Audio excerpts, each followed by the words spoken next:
teraz dobre počúvaj. V čase obilia, v čase žatvy prichádza Samson, keďže Filištínci mu uškodili, Filištínci spôsobili, že jeho žena už nebola prakticky akoby jeho žena. Filištínci spôsobili mnohé ťažkosti a tak Samson hovorí, keď im ublížim, neublížim, mne ani neuškodím, neurobím nič zlé. A tak Samson v čase žatvy, povedz som, v čase žatvy, nachýta 300 líšok. Neviem, ako chytil 300 líšok. Ale vedel chytať líšky. Samson vedel chytať líšky. Chytil líšky.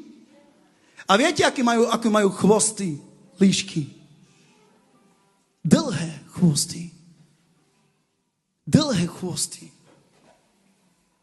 A teraz počúvaj. Keď mali dlhé chvosty, obrátili ich oproti sebe a medzi chvostami im zaviazal faklu.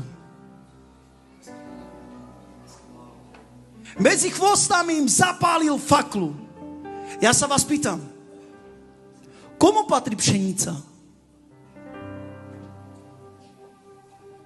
Pšenica komu patrí? Patrí nepriateľovi pšenica? Čo je pšenica?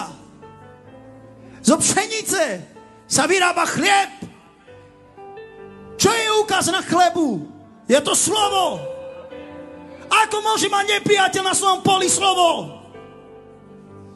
Ako môže vlastniť pšenicu a žatvu nepriateľ? Sám som sa na to pozrel v duchu. Ako nepriateľ môže mať žatvu, keď Izrael trpí? Ja nachytám 300 líšok. Nejdeš so mnou? Nejdeš? Nejdeš? Pôjdu so mnou líšky. Nie si so mnou, si proti mne, nájdem líšku. On nájde líšky a zapálí líšky. A zapálí líšky. Niekto hovorí, ja sa nenechám zapáliť, tak zapálime líšku. Líška je povol na ohni. Zatiaľ, čo cirkev storuje. Cirkev uteká od ohňa, lebo tam sa musí vzdať sveta, hriechu. Chceš si žiť ľahostajný, dvojtvárny život. On sa pozrie, ako to, že nepriateľ má. Ako to, že nepriateľ má. A čo mal nepriateľ? Počúvajte, čo mal nepriateľ.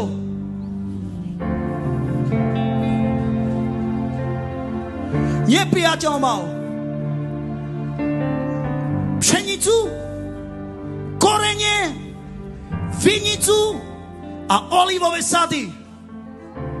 Ako môže mať nepriateľ olivové sady, vinice? Komu patria vinice? Vinice patria Bohu. Olivové sady komu patria? Patria Bohu. Koreniny komu patria? Patria Bohu. Viete, čo sú koreniny? To sú túžby.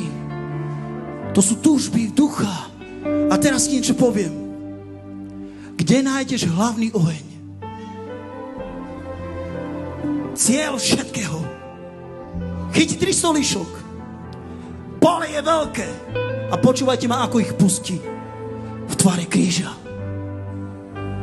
Kríž zapálil nepriateľský tábor. V tvare kríža. Kríž zapálil nepriateľský tábor. On tie líšky pustil v tvare kríža. A kríž zničil nepriateľský tábor, ich pole, ich vinice. Máš úrodu. Nie je tá úroda od Boha. Bude spálená.